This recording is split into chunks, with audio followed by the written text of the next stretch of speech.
Did you know that DNA or deoxyribonucleic acid in all human beings is 99.9% identical? It is that 1/10 of 1% difference that makes us all unique. DNA derives its name from deoxyribonucleic acid, a type of nucleic acid. Nucleic acids are made up of polynucleotide chains, which are formed by several nucleotides or molecules that make up the structure of the DNA when bonded together. In fact, the length of a DNA is defined by the number of nucleotides or pairs of nucleotides present in the DNA.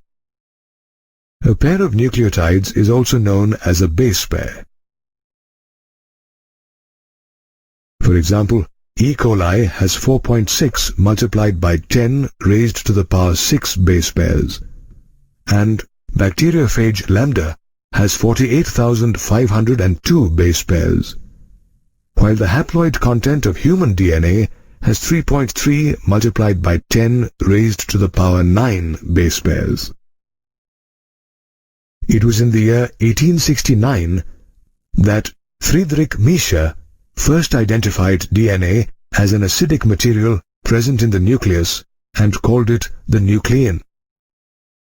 However, technical limitations made it very difficult to isolate such a long polymer intact, and therefore no further interpretations regarding the structure of DNA were made for several years. Finally, in 1953, James Watson and Francis Crick proposed a simple double helix model for the structure of DNA. They did this with the help from the X-ray diffraction data that was created by Maurice Wilkins and Rosalind Franklin. Further, James Watson and Francis Crick proposed that base pairing existed between two strands of polynucleotide chains, which was a distinctive attribute of their proposition. This proposition was based on the observations made by Erwin Chargaff, who found that the ratios between adenine and thymine and guanine and cytosine are constant and equal to 1 for a double-stranded DNA. In fact, due to base pairing, the polynucleotide chains possess a very unique property. That is, the strands of the base pairs are complementary to each other. Therefore, if we know the sequence of bases on one strand, it is possible to predict the sequence in the other. Moreover, when two strands of a parental DNA separate, each serves as a template for synthesis of a new daughter strand because of complementary base pairing, and the two double-stranded daughter DNA generated are identical to the parent DNA molecule. Thus, these discoveries provided a clearer picture to the genetic implications of the DNA structure, and soon the DNA double helix structure and its simplicity in explaining genetic implications became revolutionary. Let us now learn about the chemical structure of a polynucleotide chain present in the DNA double helix structure. The polynucleotide chain is made up of three components: a nitrogenous base, a phosphate group, and a pentose sugar, which is deoxyribose. Further, the nitrogenous base is of two types, purines and pyrimidines.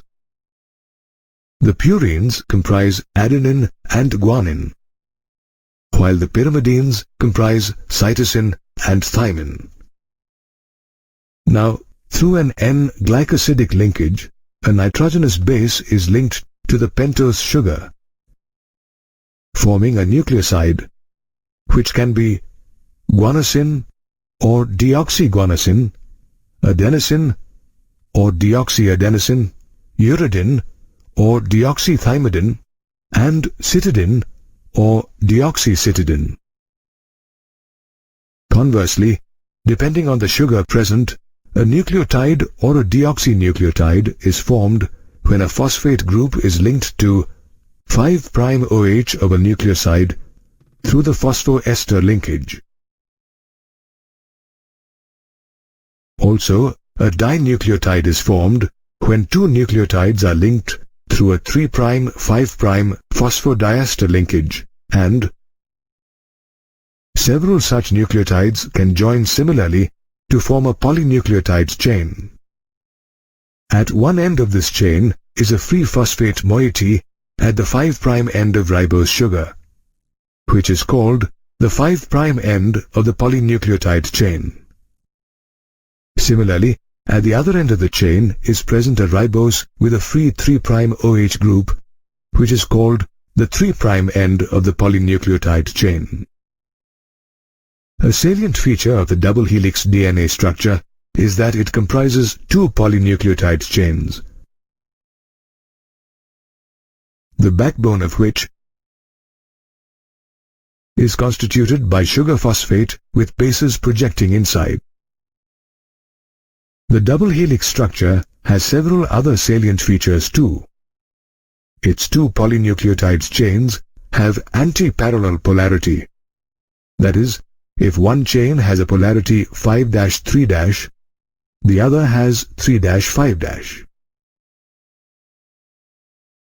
Moreover, the bases of the two DNA strands are paired with the help of hydrogen bonds forming base pairs.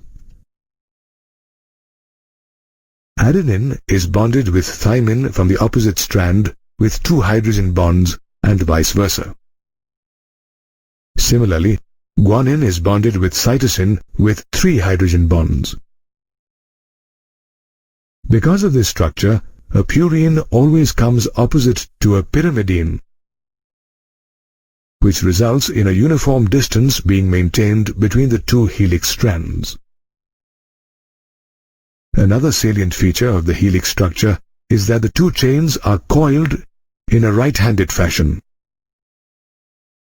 Therefore, the pitch of the helix is 3.4 nanometers, and each turn consists of about 10 base pairs.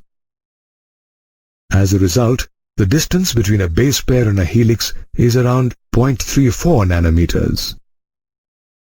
Additionally, in a DNA double helix, the plane of one base pair stacks over the other, which, along with the hydrogen bonds, makes the helical structure very stable. The stable DNA helix structure allows it to be the genetic material that has instructions for the development and functioning of all known living organisms. Did you know that the length of a DNA or deoxyribonucleic acid double helix in a typical mammalian cell is about 2.2 meters? This length is obtained by multiplying the total number of base pairs present in the DNA double helix with the distance between two consecutive base pairs. Now, the total number of base pairs present in a DNA double helix in a typical mammalian cell is 6.6 multiplied by 10 raised to the power 9, and the distance between two consecutive base pairs is 0.34 nanometers, or 0.34 multiplied by 10 raised to the power minus 9 meters. By multiplying these two factors, we get the length of the DNA double helix as 2.2 meters. Have you wondered how such a long polymer is packaged within a typical nucleus with a dimension of about 10 raised to the power minus 6 meters? To understand this, let us learn about the packaging of a DNA double helix, which is different for both prokaryotes and eukaryotes. In prokaryotes such as E. coli, the nucleus is not very well defined. However, the negatively charged DNA is not scattered throughout the cell, but is arranged in large loops, is held together by a few positively charged proteins in a region known as the nucleoid. On the other hand, in eukaryotes, the manner in which a DNA double helix is packaged within the cell is more complex. Eukaryotes contain a single molecule of negatively charged DNA packaged around a spool of positively charged basic proteins known as histones. The charge in a protein is decided by the abundance of amino acid residues with charged side chains. Now in this case, the proteins are positively charged as the histones are rich in basic amino acid residues like lysines and arginines, which carry positive charges in their side chains. Furthermore, the histones are arranged to form a unit of 8 molecules known as the histone octamer. Now around the positively charged octamer, a negatively charged DNA molecule is wrapped to form a structure known as the nucleosome, which is held in place by the H1 histone. A typical nucleosome has around 200 base pairs of DNA helix, and the nucleosomes present in chromatin can be seen as a beads-on-string structure when observed under an electron microscope. It is the nucleosomes that make up the repeating unit in chromatin, the thread-like bodies present in nucleus. Now, the chromatin fibers are of 2 types, euchromatin and heterochromatin. In a typical nucleus, euchromatin fibers of 30 to 80 nanometers in diameter are loosely packed and stain light. On the other hand, heterochromatin fibers of about 300 nanometers in diameter are more densely packed and stain dark. Moreover, of the 2 types of chromatin fibers, euchromatin is transcriptionally active, while heterochromatin is inactive. These chromatin fibers coil further and condense to form short and thick bodies called chromosomes during the metaphase stage of cell division. In this way, a DNA double helix is packaged into a chromosome, which is further packaged within the nucleus. If we stored the entire DNA sequence of a single human cell in books, we would have 3,300 books, each with 1,000 pages, where every page contains 1,000 letters. Yes, a human genome, which has about 3 multiplied by 10 to the power of 9 base pairs, can produce such an enormous amount of data. In fact, an ambitious international scientific research project called the Human Genome Project, or HGP, set out to do just that, to determine the complete sequence of base pairs of DNA inside the human genome. More precisely, the HGP aimed to identify approximately 20,000 to 25,000 genes in human DNA. The average gene consists of 3,000 bases. However, gene sizes vary greatly. Did you know that dystrophin is the largest known human gene, which has 2.4 million bases? Now, if you add the number of base pairs in the human genome, the sequences of more than 3 billion chemical base pairs would have to be determined under the HGP. Therefore, by aiming to understand the genetic makeup of the human species, the HGP served an important purpose. It was important because it is a sequence of bases in our DNA that determine our genetic information. 99.9% of all nucleotide bases are exactly the same in people. Yet we differ from each other, and that is because our DNA sequences differ in certain places. Scientists have identified about 1.4 million locations with single-base DNA differences, also known as SNPs, or single nucleotide polymorphism. Knowledge about variations in the human genome can equip us with more ways to diagnose, treat, or even prevent disorders and ailments that affect human beings. Similarly, knowledge of the repetitive sequences in DNA shed a lot of light on chromosome structure and evolution. Repetitive sequences, also known as microsatellites, are those stretches of DNA sequences that are repeated many times, sometimes 100 to 1,000 times, in the human genome. Also, they have no direct coding functions.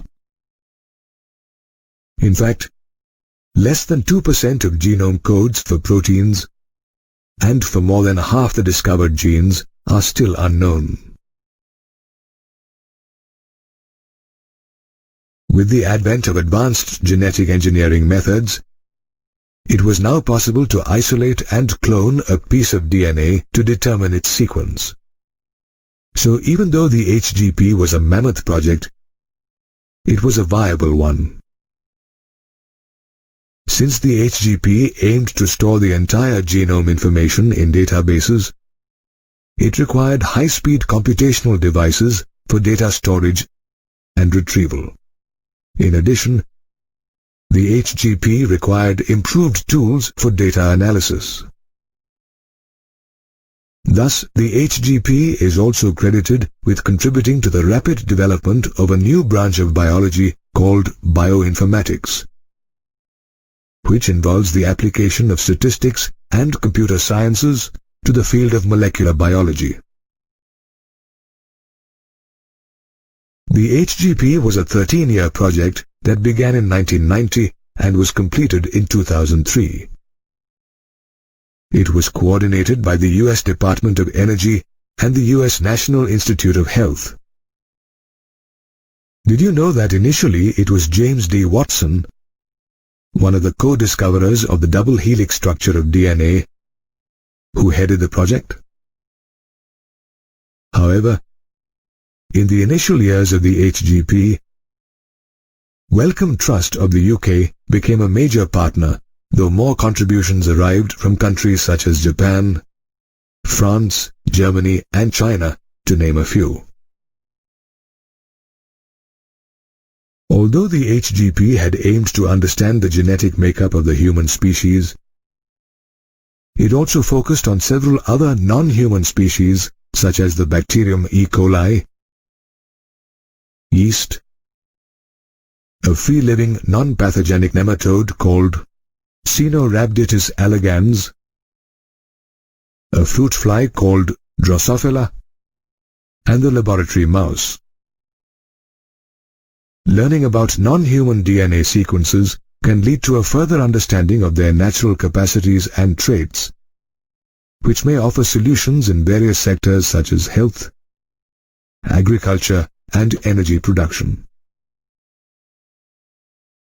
Apart from transferring information and technologies to other sectors, the HGP also intended to address ethical, legal, and social issues, or ELSI, that may have developed while working on the project.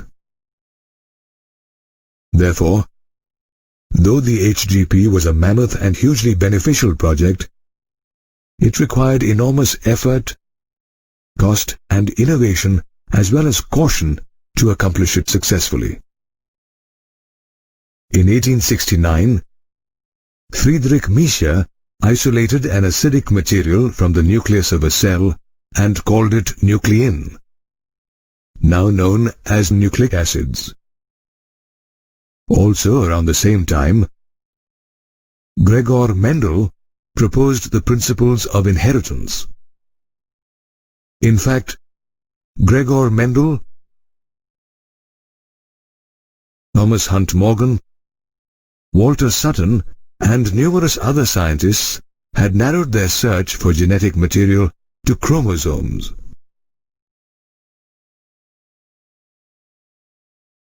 However, as chromosomes of eukaryotes contain several proteins along with DNA or deoxyribonucleic acid, scientists couldn't exactly confirm whether the genetic material was DNA or proteins or both. By around 1926, the search for the mechanism of inheritance of genetic material had reached the molecular level, yet the genetic material had still not been discovered. However, in 1928, Frederick Griffith, a British scientist, conducted an experiment that accidentally demonstrated the transformation of genetic material in bacteria. In fact, Frederick Griffith was in the process of developing a vaccine against the bacteria Streptococcus pneumoniae that caused pneumonia by inoculating the dead microbes along similar lines of Louis Pasteur's experiments on vaccination. Frederick grew the bacteria in a culture plate and found that they were of two forms, the smooth and the rough. This was because the smooth, shiny colonies, or the S strain of the bacteria, possessed a mucus or a polysaccharide coat, while the rough colonies, or the R strain, had no such coat. Further, when the mice were injected with the S strain, they died of pneumonia infection, while those injected with the R strain did not develop pneumonia. This proved that the S strain of bacteria was virulent or lethal, while the R strain was harmless. Moreover, Frederick also found that heating killed the bacteria. So when he injected heat-killed S strain bacteria into the mice, they did not die. On the other hand, when he injected a mixture of R strain bacteria and heat-killed S strain bacteria, the mice died. Surprisingly, he even recovered the living S strain of bacteria from the dead mice. So on the basis of this experiment, Frederick concluded that the heat-killed S strain bacteria had somehow transformed the R strain bacteria. He also concluded that the reason why the R strain bacteria produced a smooth polysaccharide coat and became lethal or virulent was because of the transfer of some genetic material from the heat-killed S strain bacteria. However, there was still no means to ascertain or identify the genetic material that was transferred and responsible for the transformation process. Later, after 16 years, in 1944, a team of 3 scientists, Oswald Avery, Colin MacLeod, and Macklin McCarty, once again began research on the experiment that was once conducted by Frederick. At that time, they tried to identify the biochemical nature of the transforming principle in Frederick's experiment. For this, the scientists first purified biochemicals such as proteins, DNA, and RNA or ribonucleic acid from the heat-killed S strain bacteria. They did so to identify the biochemical responsible for transforming the live R strain into S strain bacterial cells. Through their experiments, they discovered that it was the DNA from the S strain bacteria that had transformed the R strain bacteria. They also found that digestion of the DNA of heat-killed S strain with DNase inhibited transformation. Further, the scientists also discovered that addition of proteases or protein-digesting enzymes and RNases or RNA-digesting enzymes did not affect the transformation. This led to the conclusion that proteins or RNA were not transforming substances and implied that DNA was the cause for the transformation. Thus, through their experiments, Oswald Avery, Colin MacLeod, and Macklin McCarty concluded that DNA is the hereditary material in most living organisms.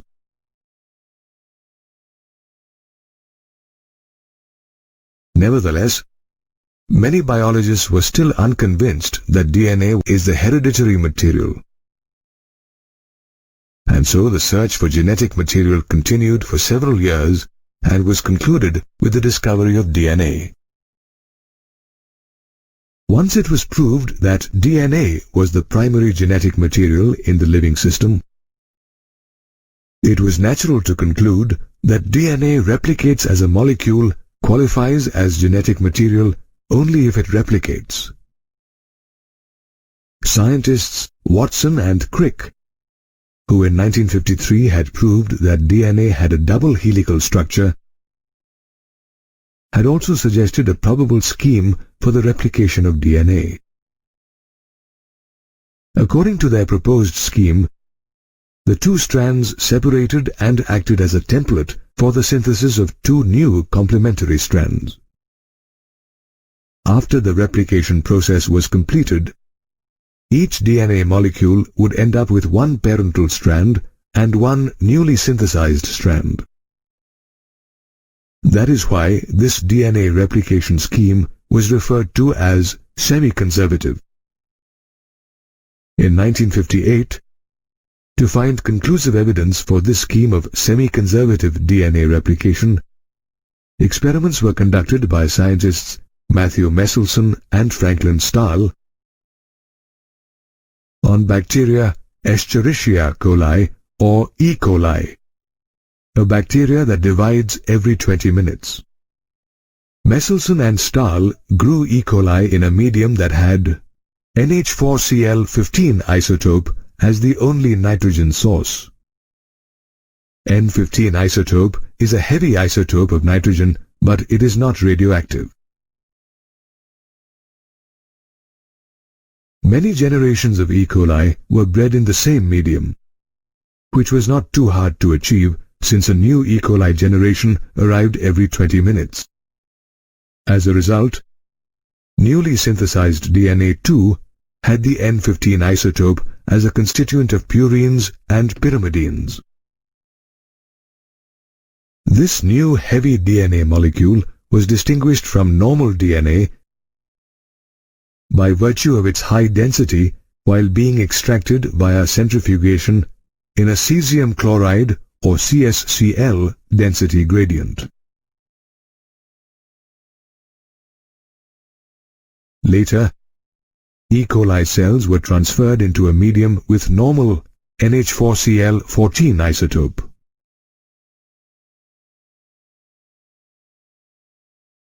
After the cells multiplied, their DNA was extracted and separated independently in CsCl gradients to record the density of DNA. It turned out that DNA extracted from the first progeny of E. coli after the transfer from the N15 isotope to the N14 isotope medium had an intermediate density. It was referred to as hybrid DNA. The next generation of E. coli, which was born after 40 minutes, had equal amounts of hybrid DNA and light DNA. Thus, the findings of the Meselson and Stahl experiment established the validity of Watson and Crick's theory of the semi-conservative DNA replication scheme. Similar experiments were further conducted in higher organisms such as plants and human cells to prove the same. One such experiment was conducted by Dr. J. Herbert Taylor and his colleagues in 1958. In root tip cells of Vicia faba or faba beans, using radioactive thymidine to determine the distribution of newly synthesized DNA in chromosomes. Here again, the experiment proved that DNA replication even in chromosomes was semi-conservative. Therefore, with multiple experiments conducted by different scientists, it was concluded that DNA replicates semi-conservatively.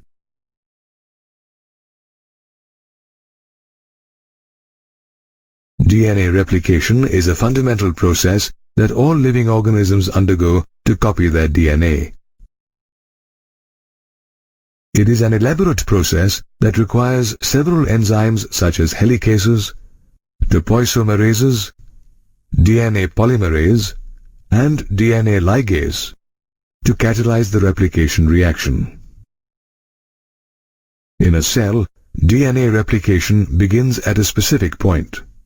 For example, bacteria E. coli has a definite region where the DNA replication originates.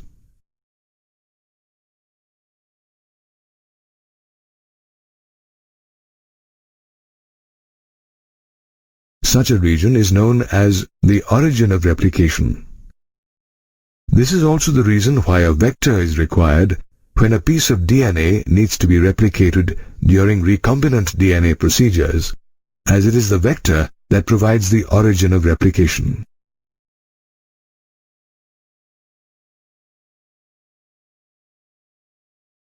In some cases, like eukaryotes with large DNA molecules, there may be many origins of replication that finally merge with one another. During replication, first the enzyme helicases unwind and uncoil the DNA double helix into single strands of DNA by the breakdown of hydrogen bonds. However, the main enzyme that catalyzes the replication process after it begins at the origin of replication is DNA polymerase, which is said to be DNA dependent as it uses the DNA template to catalyze the polymerization of deoxyribonucleotides. The DNA replication process requires a high degree of accuracy because any error during replication will result in mutations. Thankfully, DNA polymerase is a highly efficient enzyme that catalyzes the reaction not only with accuracy but also does it very swiftly. It catalyzes the polymerization of a large number of nucleotides in a very short span.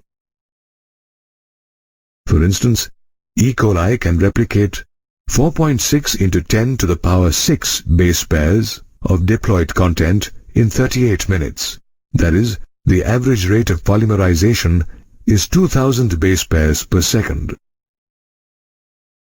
The replication process is also an expensive process in the sense that it requires expenditure of energy. The deoxyribonucleoside triphosphates that act as substrates also serve as the energy source for the reaction. The terminal phosphates in the deoxyribonucleoside triphosphates break down to provide energy as ATP.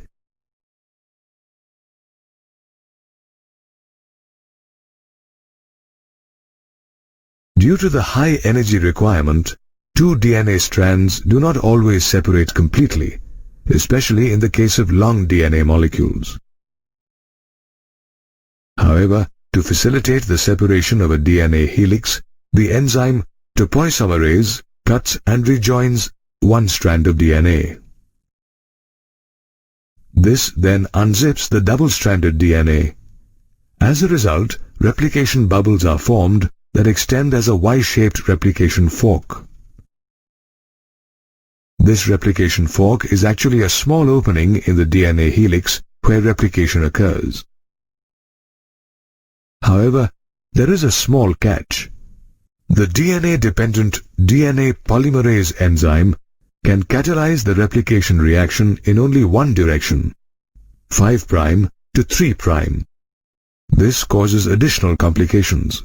Replication on one template strand that has 3' to 5' polarity, also known as the leading strand, is continuous, whereas replication on the other template strand with 5' to 3', also referred to as the lagging strand, is discontinuous.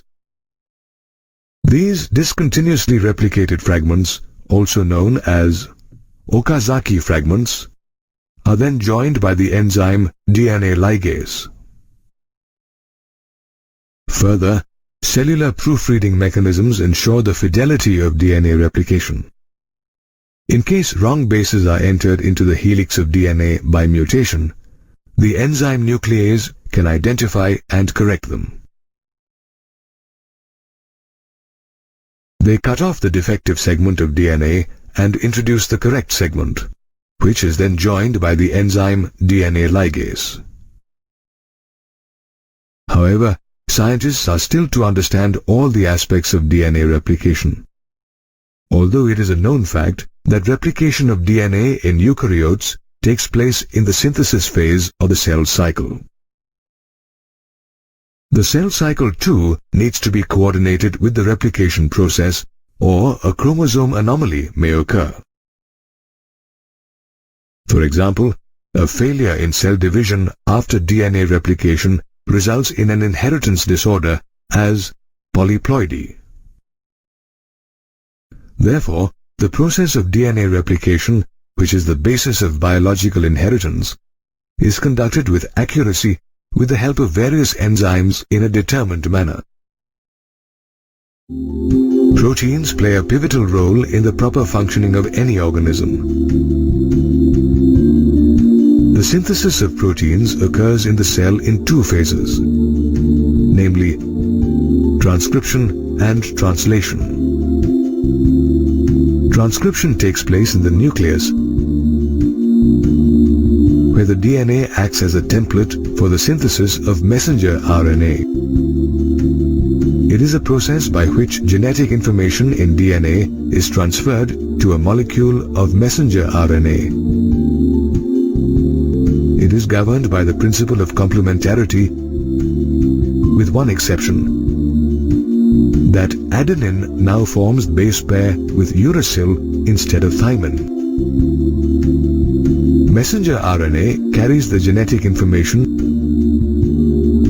to the cytoplasm for protein synthesis, and hence it gets the name messenger. The transcription process is different from DNA replication. In replication, the total DNA of an organism gets duplicated, while in transcription, only one DNA strand gets copied into RNA. In case both DNA strands act as templates in transcription, two types of proteins will be produced. One with the correct sequence and the other with the reverse sequence of amino acids. Moreover, the simultaneously produced RNA molecules would become complementary to each other and will form double-stranded RNA. As a result, RNA will not get translated into protein and the process of transcription will get nullified. However, such an occurrence is quite rare. The segment of DNA which takes part in the transcription process is called the transcription unit, and it encodes for at least one gene. Let's understand the transcription unit in detail. It consists of three main regions, namely the promoter, the structural gene, and the terminator. The promoter is the starting point of the transcription process and is present upstream at the 5' end of the structural gene. In the promoter, there is a binding site for RNA polymerase, which moves along the DNA strand from 3' to 5' direction. With the help of RNA polymerase, the promoter can code for the two strands of the DNA helix.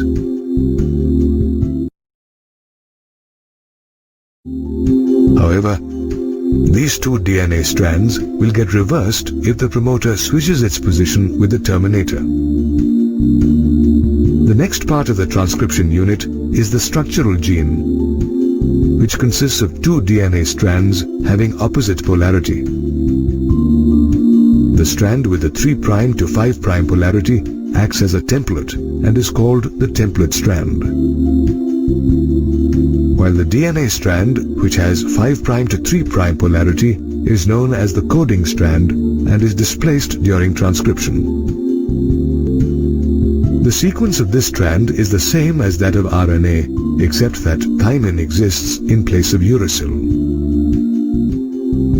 The structural gene can be defined in terms of a cistron or segment of DNA that codes for a polypeptide. The structural gene in a transcription unit can be either monocistronic or polycistronic. A monocistronic structural gene contains the genetic information to translate only a single protein and is found in eukaryotes. On the other hand, a polycistronic structural gene carries the information of several genes which can be translated into several proteins. It is found in prokaryotes. The monocistronic structural gene has a split gene arrangement, where sequences called introns and exons are present. However, in this gene arrangement, only the exons act as coding sequences. The process of transcription helps remove introns and joins exons as functional messenger RNA.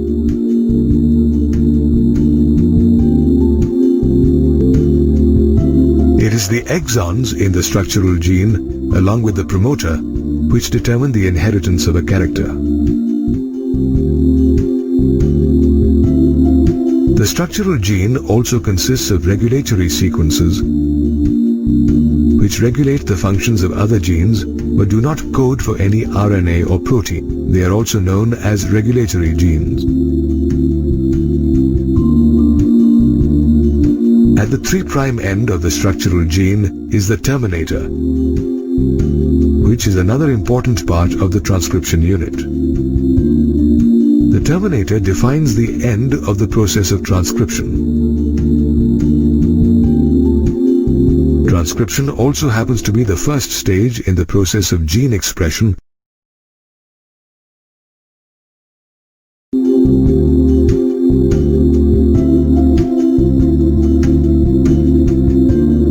As it helps in the transcription of a gene into messenger RNA and encodes for a protein.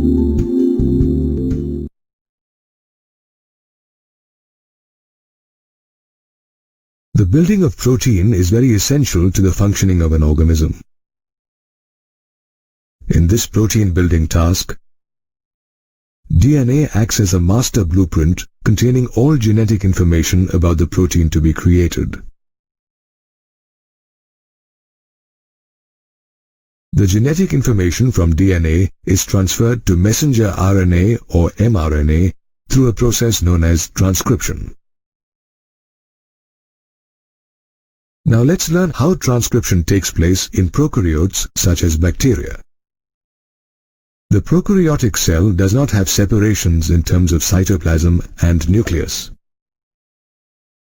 Therefore, both transcription and translation processes involved in protein synthesis can take place inside the prokaryotic cell at the same time. In prokaryotes such as bacteria, only one DNA-dependent RNA polymerase enzyme catalyzes the transcription of all types of RNA. There are 3 types of RNAs involved in the process of protein synthesis: messenger RNA or mRNA, transfer RNA or tRNA, and ribosomal RNA or rRNA. The mRNA carries the coding information to the sites of protein synthesis. It helps to put together amino acids to make protein.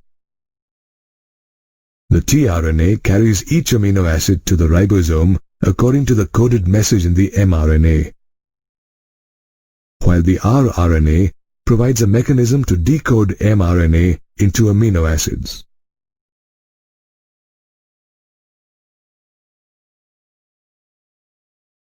Transcription, the first process in protein synthesis, occurs in 3 stages: initiation, chain elongation, and termination.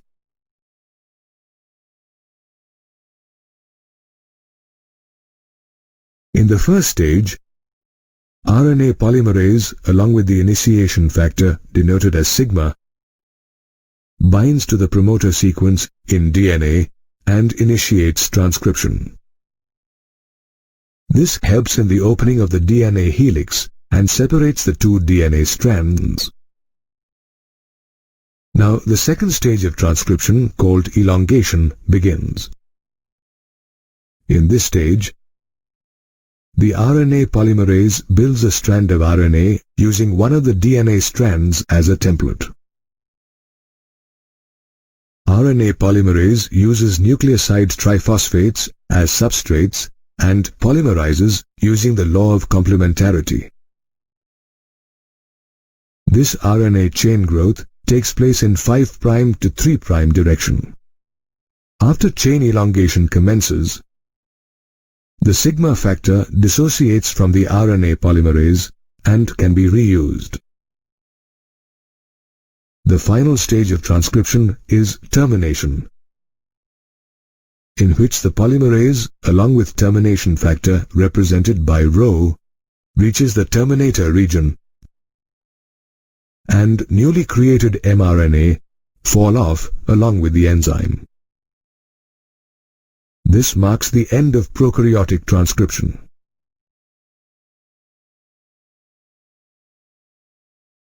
The stages of transcription in eukaryotes are similar to that of prokaryotic transcription. However, there are some differences as well. Let's understand them in detail.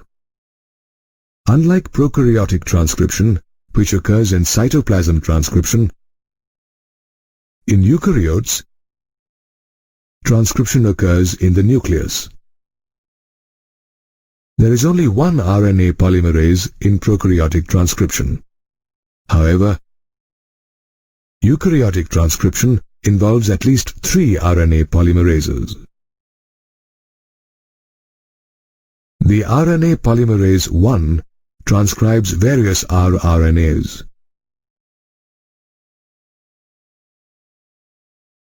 On the other hand, RNA polymerase II transcribes the precursor of mRNA, known as heterogeneous nuclear RNA or hnRNA. RNA polymerase III is responsible for the transcription of tRNA, 5' subunit ribosomal RNA or 5SR RNA, and small nuclear RNA or snRNA. The processing of hnRNA marks another major difference between prokaryotic and eukaryotic transcription. The mRNA in prokaryotes does not require any processing. However, in eukaryotes, the hnRNA is inactive. Since it has a split gene arrangement with exons and introns,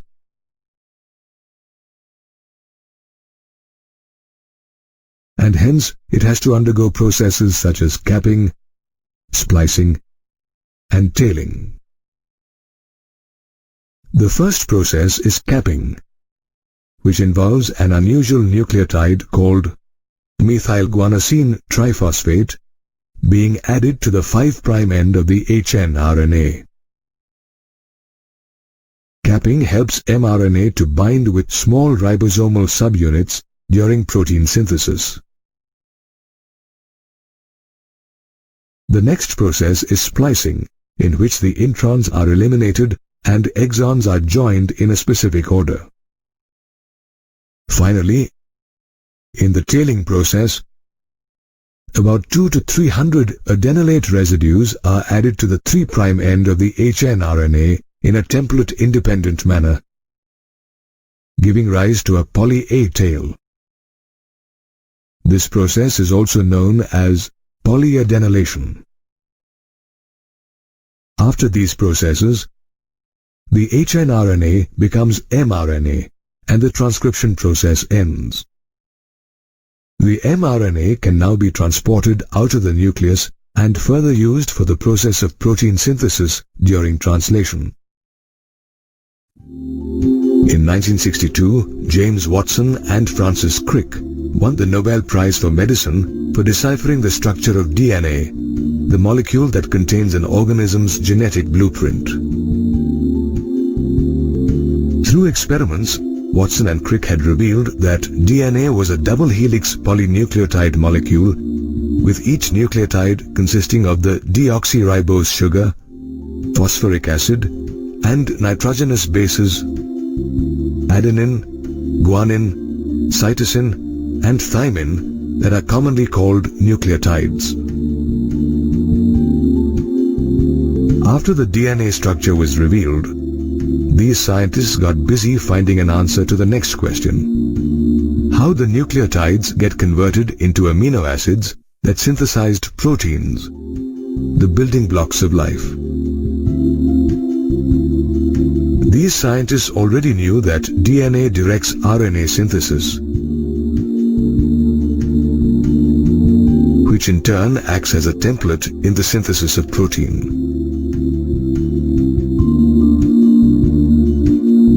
They therefore suspected the presence of a genetic code, a set of rules in a gene that instructs a cell on how to synthesize a particular amino acid from the nucleotides of an RNA strand.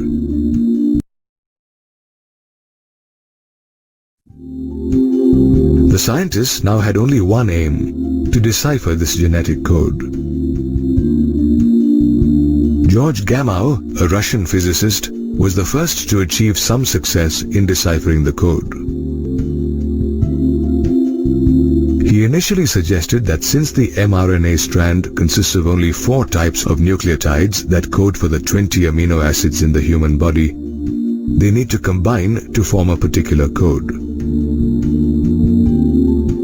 Through mathematical formulae, Gamow then proved that a permutation and combination of 3 nucleotides would be sufficient to make up a specific code for each of the 20 amino acids. The logic behind Gamow's postulation was easy to see. A single nucleotide, for instance, would code only 4 amino acids. Likewise, the combination and permutation of 2 nucleotides would result in codes for only 16 amino acids. However, the combination and permutation between 3 nucleotides would code for 64 amino acids, a little more than required. But nonetheless, Gamow stuck to his postulation.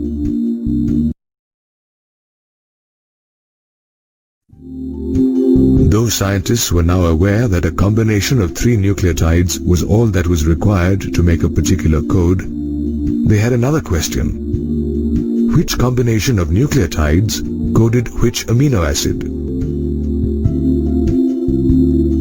The answer to these questions came from research scientists Marshall Nirenberg and Heinrich Mattei.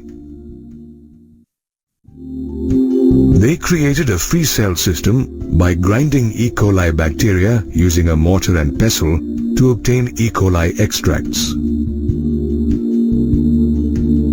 The E. coli was then added to a test tube containing everything needed for protein synthesis, including ribosomes and amino acids, to name a few.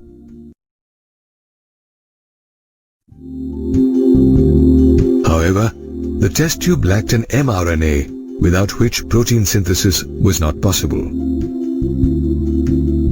The scientists then added artificially synthesized mRNA consisting of only one base, uracil, in the free cell system.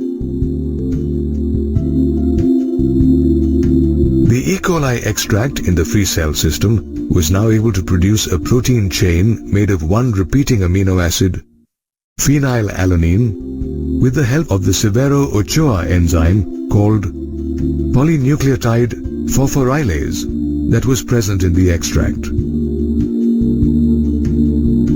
This suggested triplet UUU codes for the amino acid phenylalanine.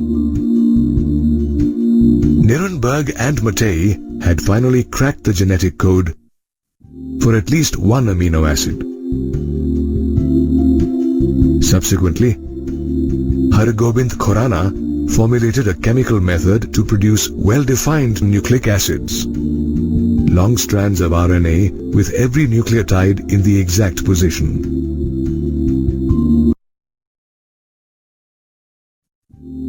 This helped determine the rest of the genetic code, which was expressed in the form of a chart. Today we know that the genetic code is an array of 64 codons, a sequence of 3 nucleotides on an RNA strand that encodes a specific amino acid during protein synthesis.